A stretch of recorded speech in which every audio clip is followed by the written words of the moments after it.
রাসূল করিম সাল্লাল্লাহু আলাইহি ওয়াসাল্লামের যৌবনকালকে আল্লাহ তাআলা কতটা পবিত্র রেখেছিলেন, আমরা দু একটা উদাহরণ শুনলে ইনশাআল্লাহ কিছুটা অন্তত অনুভব করতে পারবো যে আল্লাহ তাআলা তাকে কতটা পবিত্র রেখেছিলেন। কোনো রকমের ময়লা, কোনো রকমের খারাপি, একেবারে সর্বনিম্ন থেকে সর্বনিম্ন পর্যন্ত রাসূল করিম সাল্লাল্লাহু আলাইহি ওয়াসাল্লামকে স্পর্শ পর্যন্ত করতে পারেনি।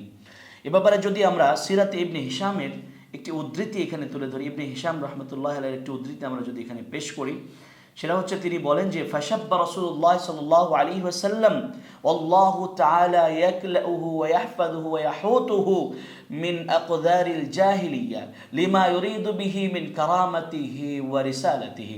আল্লাহ রাসূল সাল্লাল্লাহু আলাইহি ওয়াসাল্লামের ব্যাপারে ইবনে হিশাম রহমতুল্লাহ আলাইহি একটি উক্তি তুলে ধরেছেন। তিনি বলেন যে রাসূল করিম সাল্লাল্লাহু আলাইহি ওয়াসাল্লাম তার যৌবনকে অতিবাহিত করেছেন। ওই সময় আল্লাহ পাক রব্বুল আলামিন জাহিলি যুগের যত রকমের প্রথা আছে, খারাপি আছে, যত কিছু আছে, সব কিছু থেকে আল্লাহ তাআলা নিজ কুদরতিভাবে হেফাজত করেছেন, তাকে সংরক্ষিত করেছেন, সেগুলো থেকে আল্লাহ তাআলা সম্পূর্ণরূপে বাঁচিয়ে রেখেছেন।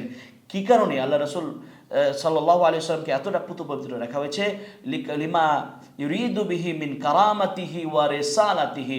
রাসূল করিম সাল্লাল্লাহু আলাইহি ওয়াসাল্লামকে আল্লাহ তাআলা সম্মানিত করবেন, সর্বোচ্চ সম্মান আসীন করবেন এই জন্য, এবং সাথে সাথে তাকে যে রসুল বানাবেন সেই জন্য আল্লাহ পাক রব্বুল আলামিন যত রকমের জাহিলি যুগের যত রকমের প্রথা ছিল সমস্ত কিছু থেকে হেফাজত করেছেন।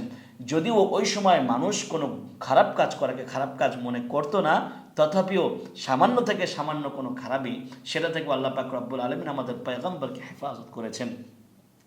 এ ব্যাপারে রাসূল করিম সাল্লাল্লাহু আলাইহি ওয়াসাল্লামের সহধর্মিণী হযরতে আম্মাদান খাদিজা রাদিয়াল্লাহু তাআলা আনহার একটি উক্তি যদি আমরা একটু শুনি, তাহলে অবশ্যই আমরা আশ্চর্যান্বিত হয়ে যাব যে কিভাবে আল্লাহ তাআলা তাকে পবিত্র রেখেছিলেন।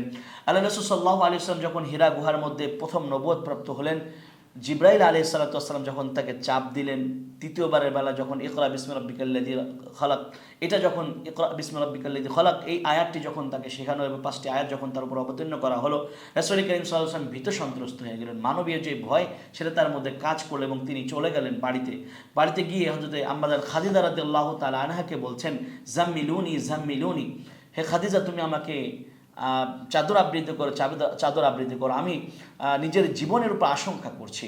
তখন আম্মাজান খাদিজা রাদিয়াল্লাহু তাআলা আনহা জানতে চাইলেন, ইয়া রাসূলুল্লাহ আপনার কি হয়েছে? তখন তিনি বলছেন যে আমাকে এরকম ঘটনাটি তিনি যখন খুলে বললেন, তখন যে কথাগুলো খাদিজা রাদিয়াল্লাহু তাআলা আনহা বলেছিলেন, অবাক হয়ে যাব আমরা যে রাসূল করিম সাল্লাল্লাহু আলাইহি ওয়াসাল্লামকে আল্লাহ তাআলা ওই যুগে, জাহেলি যুগে যখন মানুষ খারাপ কাজ করাকে ভালো মনে করত, ওই সময় আল্লাহ তাআলা কিভাবে পবিত্র রেখেছিলেন। রাসূল করিম সাল্লাল্লাহু আলাইহি ওয়াসাল্লামের ব্যাপারে খাদিজা রাদিয়াল্লাহু তাআলা আনহা কমেন্ট করছেন, বলছেন ফাকালাত লাহু, কাল্লা কখনো নয়, আমশির ইয়া রাসূলুল্লাহ আপনি সুসংবাদ গ্রহণ করুন, ফাওয়াল্লাহি লা ইউখজিকাল্লাহু আবাদা, হে আল্লাহ রাসূল আপনাকে আল্লাহ পাক রব্বুল আলামিন কখনোই লাঞ্ছিত করবেন না, কখনোই অপমানিত করবেন না। কেন? ইন্নাকা লা তাসিলুর রাহিমা, গুণ বর্ণনা করছেন, হে আল্লাহ রাসূল আপনি এমন একজন ব্যক্তি যিনি মানুষের সাথে, আত্মীয়দের সাথে সম্পর্ক রক্ষা করেন, সম্পর্ক ছিন্ন করেন না। লা তাসিলুর রাহিমা, এটা আল্লাহ রাসূল সাল্লাল্লাহু আলাইহি ওয়াসাল্লাম বড় একটা গুণ ছিল। যে গুণের কথা আম্মাদান খাদিজা রাদিয়াল্লাহু তাআলা বর্ণনা করছেন, এটা কিন্তু জাহেলি যুগের কথা। যখন রাসূল করিম সাল্লাল্লাহু আলাইহি ওয়াসাল্লাম নবুয়ত প্রাপ্ত হননি, নবুয়ত প্রাপ্ত হয়েছেন, ওই কথাটা আম্মাদান খাদিজা রাদিয়াল্লাহু তাআলা আনহা রাসূল করিম সাল্লাল্লাহু আলাইহি ওয়াসাল্লামকে বলছেন, ইয়া রাসূলুল্লাহ আপনাকে আল্লাহ তাআলা কখনো লাঞ্ছিত করবেন না, কারণ আপনি মানুষের সাথে, আত্মীয়তার সাথে সম্পর্ক রক্ষা করেন। ইন্নাকা লা তাসিলুর রাহিমা, আপনি আত্মীয়তার সম্পর্ক রক্ষা করেন। ওয়াতাসদুকুল হাদিসা, দ্বিতীয়ত বললেন যে আপনি সত্যবাদী, এটা আপনার সবচেয়ে বড় গুণ, আপনি একজন সত্যবাদী মানুষ। সুতরাং আল্লাহ তাআলা আপনাকে কখনোই লাঞ্ছিত করতে পারেন, আপনি সত্যবাদী। এই জন্য অর্থাৎ রাসূল করিম সাল্লাল্লাহু আলাইহি ওয়াসাল্লাম সেই সময় কতটা সত্যবাদী ছিলেন যে সত্যবাদিতার কারণে একসময় মানুষ তাকে আল আমিন বলে উপাধি দিয়ে দিয়েছিল, যে আমাদের বিশ্বাসী ব্যক্তি, আমানতদার ব্যক্তি ছিল রাসূল করিম সাল্লাল্লাহু আলাইহি ওয়াসাল্লাম।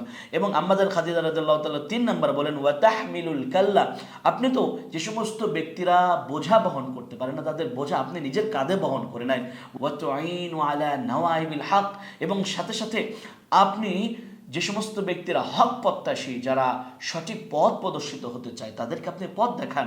সুবহানাল্লাহ, আল্লাহ পাক রব্বুল আলামিন কতটা ভালো, পবিত্র এবং মর্যাদাবান রেখেছিলেন রাসূল করিম সাল্লাল্লাহু আলাইহি ওয়াসাল্লাম তার যৌবনকালে। এইগুলো আমরা একটু বিশ্লেষণ করলে এবং একটু ঘাটাঘাটি করলে আশা করি কিছুটা আমাদের দ্বারা বুঝতে সহজ হয়ে যাবে। এবং রাসূল করিম সাল্লাল্লাহু আলাইহি ওয়াসাল্লাম এই সময়টাকে আল্লাহ পাক রব্বুল আলামিন আমাদের যুবকদের জন্য আদর্শ বানিয়েছেন। সুতরাং রাসূল করিম সাল্লাল্লাহু আলাইহি ওয়াসাল্লাম এই জীবন আদর্শকে আমাদের গ্রহণ করে যুবক ভাইদেরকে পরিবর্তন হতে হবে। আল্লাহ তাআলা আমাদের সবাইকে তৌফিক দান করুন, আমিন।